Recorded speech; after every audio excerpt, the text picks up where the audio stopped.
जय पार्वती देवी जय पार्वती देवी पिता पिता देवो महेश्वरा देवो महेश्वरा बांधवा बांधवा शिव भक्ताश्च भक्ताश्च स्वदेशो स्वदेशो भुवन्त्रियम् भुवन्त्रियम् माता माता जय पार्वती देवी च पार्वती देवी पिता पिता देवो महेश्वरा देवो महेश्वरा बांधवा बांधवा शिव भक्ताश्च शिव भक्ताश्च स्वदेशो स्वदेशो भुवन्त्रियम् भुवन्त्रियम् माता माता जय पार्वती देवी च पार्वती देवी पिता पिता देवो महेश्वरा देवो महेश्वरा बांधवा बांधवा शिव भक्ताश्च भक्ताश्च स्वदेशो स्वदेशो भुवन्त्रियम् भुवन्त्रियम् देवादिदेव भगवान महादेव शिव हम सबके पिता हैं। जगत जननी माँ जगदम्बा पार्वती हम सबकी माँ है। दुनिया में हम जितने भी शिव भक्त हैं सब एक दूसरे के भाई बहन बंधु बांधव हैं और दुनिया के तीनों ही लोग हमारा अपना घर है। आओ नीतू बिटिया एक गणपति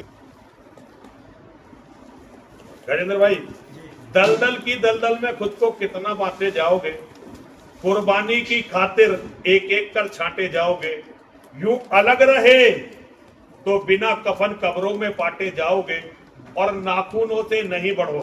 नाखून का कोई फायदा नहीं होता बढ़ने का, नाखूनों से नहीं बढ़ो वरना तुम काटे जाओगे।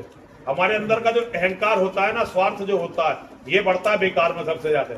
हम तो उतने ही रहते हैं लेकिन हमारा अहंकार बढ़ता रहता है। तो नाखूनों की तरह जब हमारे अहंकार बढ़ते हैं तो कटता क्या है, कटती गर्दन है। नाखूनों से नहीं बढ़ो वरना तुम काटे जाओगे। चक्र सुदर्शन धारी कान्हा कृष्ण कन्हैया लाल बनो, और बनना ही है तुम्हें अगर तो मुट्ठी बनो मसाल बनो, मुट्ठी बनो मसाल बनो। ये महाराज क्या विचार है? जितना हम मित्रता बढ़ा लेंगे आपस में एक दूसरे से, अपने घर में, अपने परिवार में, अपने दोस्तों में, उतना ही जीवन आसान होता चला जाएगा। और जितना जो है आदमी एक दूसरे को देख के चिढ़ता है, नाराज होता है, उतना ही जीवन कठिन होता चला जाता है। हम अपने दुखों को बहुत बड़ा दुख मानते हैं कि जी हमसे देखो ऐसे हो गया था, वैसे हो गया था। ये जो गाथा है भगवान की, सबसे पहले अगर किसी के कष्ट गिनने हैं तो योगेश्वर श्री कृष्ण के कष्टों को गिनना शुरू करो। पहले दिन से लेके उनके अंतिम दिन तक, जब तक उन्होंने पृथ्वी से प्रयाण नहीं किया है तब तक के उनके कष्टों को गिनो। आप अपने कष्टों को भूल जाओगे। अपने पूरे परिवार को अपने सामने मरवा देना, अपने पूरे परिवार का अंतिम संस्कार करना, बेटों का, भतीजों का, भाइयों का, पोतों का। ये किसके, इससे बड़ा दुर्भाग्य आदमी का क्या होता है? एक व्यक्ति के कांधे पर सबसे बड़ा बोझ क्या होता है? किसी भी व्यक्ति के कांधे का सबसे बड़ा बोझ होता है यदि उसे अपने बेटे या भतीजों की अर्थी को कांधा देना पड़े, तो उससे बड़ा बोझ कोई नहीं होता। अब आप इस परिभाषा पर योगेश्वर को जरा रखकर देखिए, कितनी लाशें, कितने शव उन्होंने अपने जीवन में अपने कांधों पर ढोए हैं। योगेश्वर को जो भी प्रिय था उनके जीवन में सब कुछ मिट गया, सब उनके जीवन में सब छोड़कर गए। लेकिन उन्होंने कभी भी अपनी मुस्कान को नहीं छोड़ा। किसी भी परिस्थिति ने योगेश्वर को विचलित नहीं किया, और योगेश्वर ने जिनका सम्मान किया वो सभी ऐसे थे जिन पर बहुत बहुत मुसीबतें पड़ी, लेकिन उन्होंने कभी भी मुसीबतों में अपने कर्तव्य को नहीं छोड़ा। कल मैं आपको सुना रहा था कर्ण के जीवन का।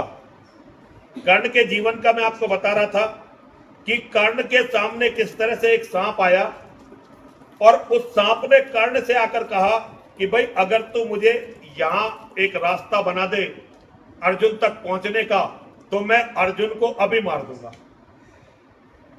ठीक है जी। और कर्ण ने उसे मना कर दिया। ये कर्ण के जीवन का अंतिम युद्ध है, और कर्ण के जीवन का जो अंतिम युद्ध है ये वीरता की पराकाष्ठाओं को पार करके युद्ध हुआ। ऐसा नहीं है कि कर्ण अकेले वीर है, सामने जो योद्धा है वो भी बहुत बड़ा योद्धा है, लेकिन फिर भी कर्ण आखिर कर्ण है और अर्जुन आखिर अर्जुन। कर्ण के अंतिम दिन का युद्ध जब कर्ण लड़ रहे थे तो भगवान ने कर्ण से एक बात कही,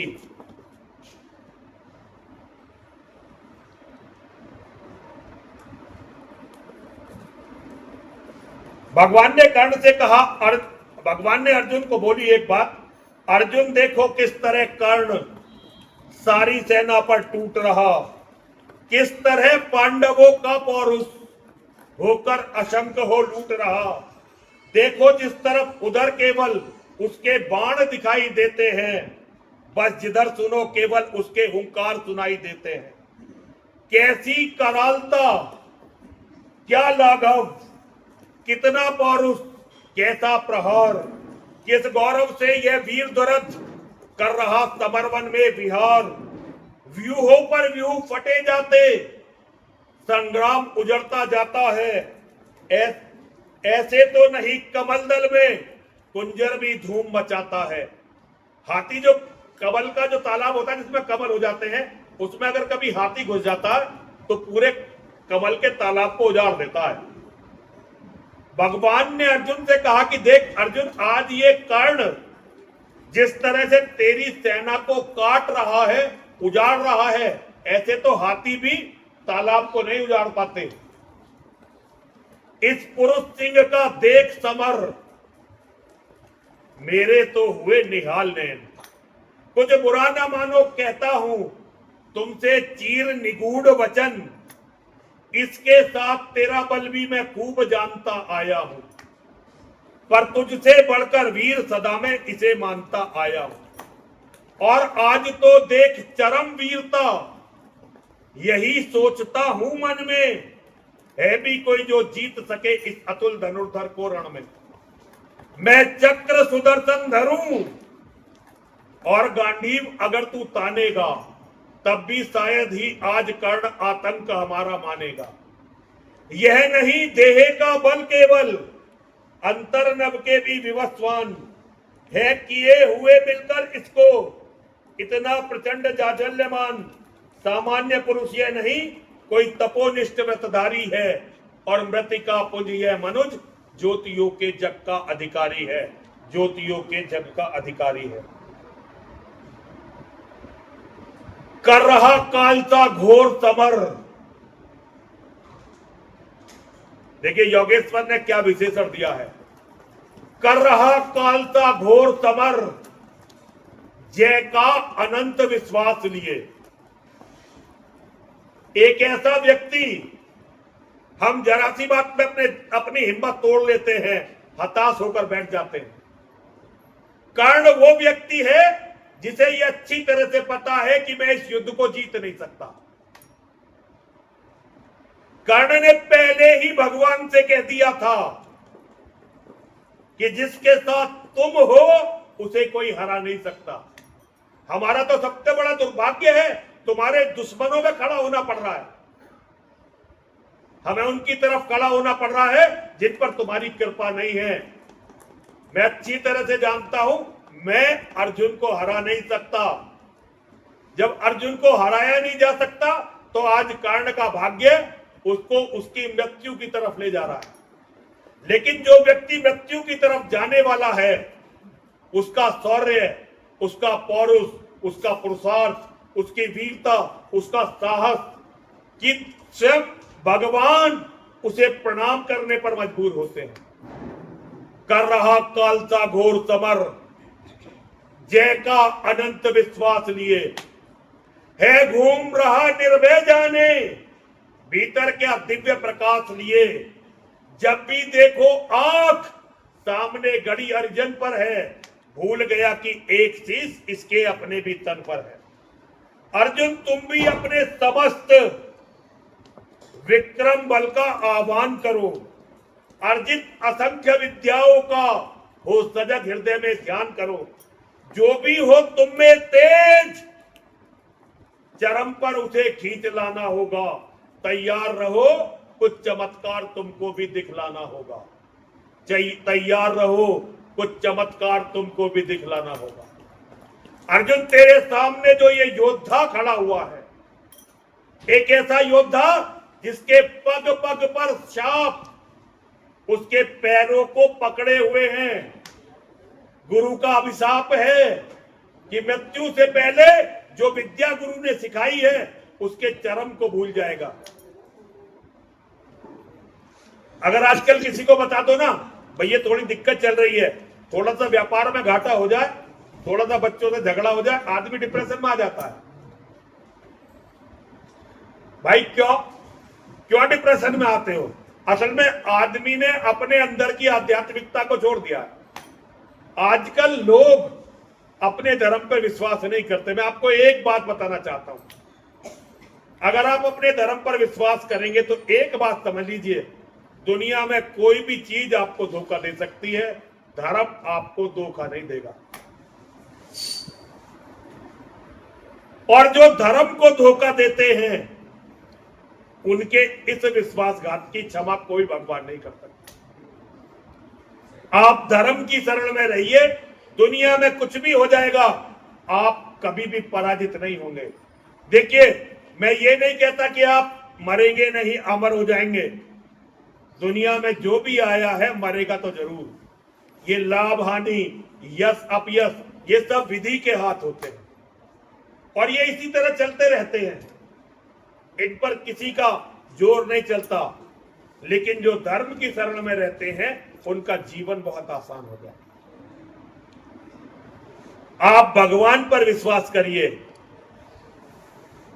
अगर आप भगवान पर विश्वास करेंगे, भगवान आपको कभी धोखा नहीं देंगे। और भगवान कौन है? धर्म का मूर्त रूप। धर्म के मूर्त रूप को हम भगवान कहते हैं। कभी भी ऐसा नहीं होता कि जो भगवान के भरोसे हो भगवान उन्हें छोड़ दें। लेकिन हम भगवान को मानते नहीं है, अपनी तरह से भगवान को मानते हैं। भगवान मूर्तियों में नहीं है, भगवान केवल हमारे कर्मों में है। क्योंकि जहां धर्म होता है वहां भगवान होते हैं। और धर्म का स्थान पूरी दुनिया में, अगर धर्म का स्थान कहीं है तो केवल और केवल मानव के कर्मों में है। मानव के कर्मों से अलग धर्म कहीं नहीं होता। अगर धर्म हमारे कर्म में नहीं है तो फिर धर्म धरा पर कहीं नहीं है। जितना आप धर्म को अपने कर्मों में धारण करेंगे उतना ही आप भगवान की तरफ चल देंगे। हम भगवान को तो बहुत मानते हैं, लेकिन भगवान की नहीं मानते। और जब हम भगवान की नहीं मानते तो हमारे कर्म भगवान के अनुसार नहीं होते। और जब हमारे कर्म भगवान के अनुसार नहीं होते तो फिर भगवान हमारे कर्मों में नहीं होते, धर्म हमारे कर्मों में नहीं होता। धर्म को खोजने के लिए कहीं मत जाइए। सबसे पहले अगर धर्म आपको खोजना है तो अपने माता पिता के चरणों में खोज लो भाई, पहले तो सबसे पहले। बाकी सब बातें इसके बाद की हैं। जी महाराज, क्या विचार? बहुत रोते हैं पर दामन हमारा नम नहीं होता। इन आंखों के बरसने का कोई सावन नहीं होता। करोड़ों दुश्मनों की भीड़ में महफूज रहता हूं। मुझे पता नहीं किस कवि ने लिखा है, हमारी बहन जी को हो सकता पता भी हो, लेकिन जिसने भी लिखा है वहां पर तो कोई कुछ भी लिख दे। मैं मुसलमानों की ज्यादा उनकी चर्चा नहीं करता, लेकिन एक मुसलमान था, मर गया, उसका नाम था मुनव्वर राणा। उसने वहां पे कितनी खूबसूरत एक गजल लिखी थी। वो गजल मैंने डाउनलोड कर रखी है और हर तीसरे चौथे दिन उस गजल को सुनता रहता हूं। बहुत रोते हैं पर दामन हमारा नम नहीं होता। इन आंखों के बरसने का कोई मौसम नहीं होता। करोड़ों दुश्मनों की भीड़ में महफूज रहता हूं। मेरी माँ की दुआओं का खजाना कम नहीं होता। मेरी माँ की दुआओं का खजाना कम नहीं। जिसने अपने माँ बाप को खुश रखा, ये समझो कि उसने भगवान को खुश रखा। और जिसने अपने माँ बाप को खुश नहीं रखा, उस समझो उसने भगवान को नाराज रखा। आजकल बहुत सारे लोग अपने माँ बाप को देखते नहीं हैं और मंदिरों में कभी वैष्णो देवी जा रहे हैं, कभी अमरनाथ जा रहे हैं, कभी महाकाल जा रहे हैं, कभी महादेव के पास पता नहीं कहां कहां जाते हैं। अरे सत्यानाशियो, सुबह उठ के अपने माँ को प्रणाम कर लो, उनके चरणों में सारे धाम हैं। मैं ये नहीं कह रहा कि तीर्थ यात्राओं पे मत जाओ। पता चला अंकुर जावला जी ने चला दिया और सारे बाबा मेरे पीछे पड़ गए, देखो तीर्थ जाने के लिए मना कर रहा। तीर्थ जाने के तीर्थ तो है इसलिए, ये हमारे पूर्वजों की, हमारे गुरुओं की तपस्थली है, जहां उन्होंने धर्म के हिसाब से वहां देवताओं को आरूढ़ किया। वहां दर्शन करना, वहां जाना, थोड़ी देर बैठकर पूजा अर्चना करना, ये सौभाग्य है जीवन का। लेकिन इससे पहले माता पिता और भाई बहन, पत्नी, बच्चे, चाचा ताऊ, सब जो अपना परिवार है पूरा, अपने परिवार को संकट में छोड़कर अगर आप चले जाएंगे, कोई पुण्य नहीं मिलने वाला। फिर पुण्य पहले परिवार, और परिवार के बाद फिर अपना देश, अपना समाज, अपना धर्म, सब कुछ। भाई धर्म है परिवार की रक्षा करना। अब सब लोग अपने अपने परिवार को छोड़ के घूमना लगो मेरी तरह, बचेगा क्या? मैं अपने परिवार को छोड़कर इसलिए घूम पाया क्योंकि मेरा एक भाई था जिसने मेरे हिस्से के सारे काम पूरे किए। मेरे पिता की सेवा की, मेरी मां की सेवा की, जरूरत पड़ने पर जो मैं अपना परिवार छोड़कर आया उसका भी ध्यान रखा।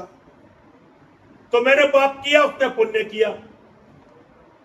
मुझे ये करना नहीं था, और मुझे तो ये जो कपड़े पहनने पड़े बड़ी मजबूरी में पहनने पड़े। हम अपने घर से निकले थे धर्म की लड़ाई लड़ने के लिए, और लड़ाई लड़ने में किसी ने हमारा साथ नहीं दिया। पुलिस हमारे को परेशान करने लगी, जान बचाने के लिए हमें ये कपड़े पहनने पड़े। इसलिए मैं अपने आप को कभी साधु नहीं मानता ही नहीं हूं। मैं तो अपने धर्म के लिए लड़ने वाला एक छोटा सा सिपाही हूं, और मेरी कोई महत्वाकांक्षा नहीं है। मेरी केवल इतनी महत्वाकांक्षा है कि अंतिम सांस तक अपने धर्म के लिए लड़ूं और मिट जाऊं, और फिर जन्म लूं, फिर अपने धर्म के लिए लड़ूं और फिर मिट जाऊं, फिर जन्म लूं, फिर अपने धर्म के लिए लड़ूं और फिर मिट जाऊं। और जिन शत्रुओं से मैं लड़ रहा हूं, पता नहीं किस्मत में कितने जन्मों से मेरी ये लड़ाई चल रही है। जिस दिन ये मेरे दुश्मन खत्म हो जाएंगे, मेरी आत्मा परमात्मा में विलीन हो जाएगी, मुझे मोक्ष प्राप्त हो जाएगा। पंकज भाई जय हो यार, मैं क्षमा चाहता हूँ, आज फिर मैंने जल्दी शुरू कर दी कथा। वैसे आज तो मैंने बहुत देर करी, 4 बजे तो मैं आया ही हूँ, लेकिन फिर भी मैं सोच रहा था पंकज भाई के आने का इंतजार कर लेता, ठीक रहता। पर चलो क्षमा करिए, आप आ जाओ। आत्मा धर्म क्या है? संसार में अपने कर्तव्यों को पूरा करना धर्म होता है। हमारे जो कर्तव्य हैं वही धर्म है, धर्म इससे अलग कुछ नहीं है। और अध्यात्म क्या होता है? अध्यात्म है आत्मा और परमात्मा का विज्ञान। ये आत्मा जो परमात्मा से आई और एक दिन जिसे परमात्मा में विलीन होना है, इस आत्मा और परमात्मा के विज्ञान को अध्यात्म कहते हैं। अध्यात्म शुरू ही तब होता है जब हम अपने धर्म के सारे कर्तव्यों को पूरा कर देते हैं। हमने अपने धर्म के कर्तव्यों को पूरा नहीं किया, परमात्मा हमें स्वीकार नहीं करेंगे। यहां धर्म खतरे में था, यहां हमारे लोग मारे जा रहे थे। हमारी बहन बेटियों का जो हो रहा है सब आपको पता ही है, और हम मंदिरों में बैठकर घंटी बजा रहे हैं, तो ये पुण्य नहीं है, ये परम पाप है। आपके ये पाप क्षमा भी हो सकता है, वैसे तो ये बहुत बड़ा पाप है सबके लिए, लेकिन हम जैसे लोग जिन्होंने, मेरा अपना जीवन 27 साल से एक पैसा कभी कमाया नहीं, और भैया गजेंद्र बाबू बैठे हुए हैं, अरुण भाई बैठे हुए हैं, हमेशा कभी भी भैया गजेंद्र कुछ पैसे दे दो, गज्जू भाई नहीं है, अरुण भाई कुछ पैसे दे दो, विपुल भाई कुछ पैसे दे दो, पंकज भाई कुछ पैसे दे दो। हमने अपना पूरा जीवन आपके दिए हुए दान पर काटा। समाज के दिए हुए दान पर काटा। और एक भी साधु, हमारे जैसा एक भी व्यक्ति जो समाज के दान पर जीवित है, यदि वो धर्म के लिए नहीं लड़ रहा तो उससे बड़ा पापी कोई नहीं हो सकता। हमें तो आपके लिए लड़ना ही चाहिए। हमारा परिवार तो आप ही लोग हो, जो लोग प्यार से बुलाते हैं अपने, हमारी जो बेटियां होती हैं, हमारी बहनें होती हैं, हमारी माताएं होती हैं, अपने पति को चाहे रूखा सूखा कैसा ही खिलाती हो। अगर किसी को पता चल जाए हम उनके घर आ रहे हैं, कई तरह की तो सब्जी बनाती हैं। मेरा अपने जीवन का अनुभव है, मुझे किसी भी मेरी बहन ने, किसी भी मेरी बेटी ने अपने पति के मुकाबले खराब खाना आज तक नहीं खिलाया, कभी नहीं खिलाया। किसी को पता चल गया घर में आ रहा हूं, कल हम राजेश जी के घर गए थे, आपके मित्र जो हैं, भाई इतने खाना मैंने आज तक नहीं खाया, कितनी तरह की तो उन्होंने पकौड़ी बना रखी। ये आपका ऋण है हमारे ऊपर, ये समाज का, हमारे लोगों का, हमारे धर्म का ऋण है हमारे ऊपर, जो ये आपका प्यार है। और हमारे पास इस ऋण को उतारने का केवल एक तरीका है कि जब भी हम पूजा करें तो हमारे मन में वो लोग होने चाहिए जिन्होंने अपने हिस्से की रोटी निकालकर, अपने हिस्से का टुकड़ा निकालकर, अपने हिस्से के पैसे निकालकर, अपने हिस्से के कपड़े निकालकर हमें दिए।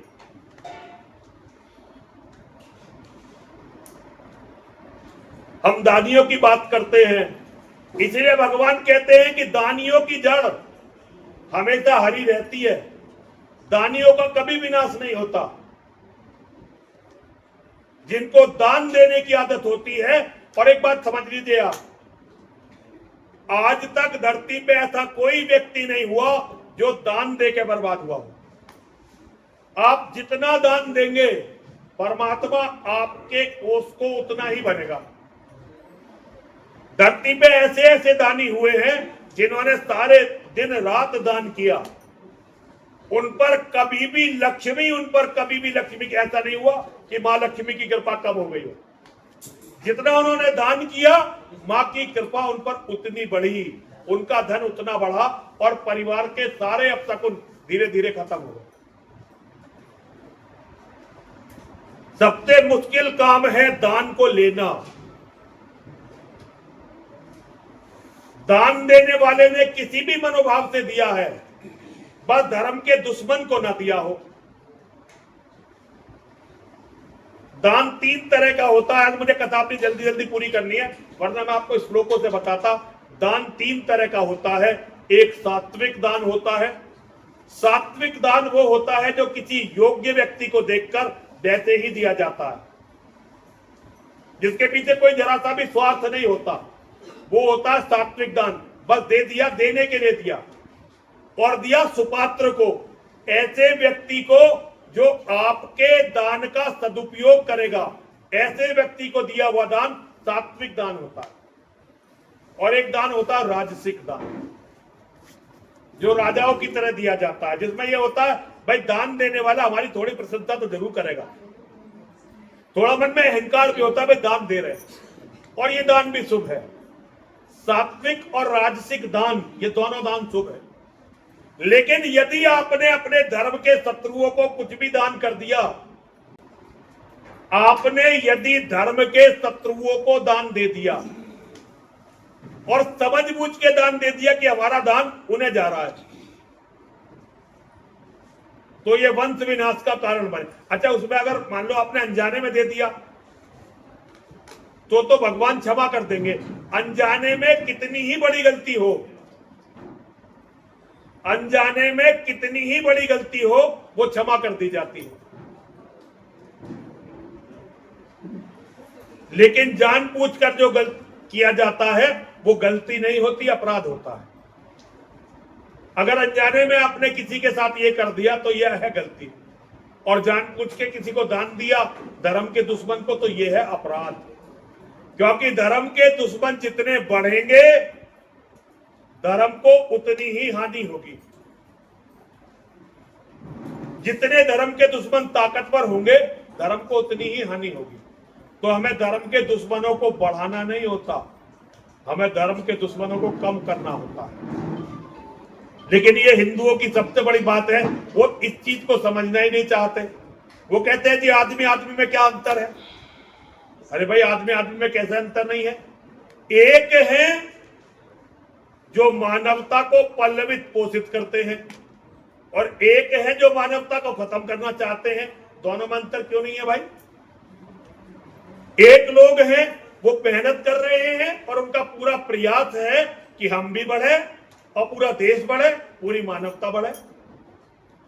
और एक जो है मेहनत कर नहीं रहे, केवल बच्चे बच्चे पैदा करके इस इंतजार में बैठे कि एक दिन हम बढ़ जाएंगे, इस देश को इनसे छीन लेंगे। बहुत सारे लोग कहते हैं भाई इनमें अच्छे बुरे सब होते हैं। अच्छे बुरे होते होंगे अपने समाज के लिए। आपके लिए हर व्यक्ति जो अपने धर्म में वो विश्वास करता है वो सब आपके लिए एक जैसे हैं। उनमें कितने अपने मतभेद हो वो मन में छुपा लेते हैं, आपको पता नहीं चलता, लेकिन आपके बारे में उनके विचार बिल्कुल ऐसे ही होते हैं जो आप समझ, जो मैं बता रहा हूं आपको, ये विचार है उनके।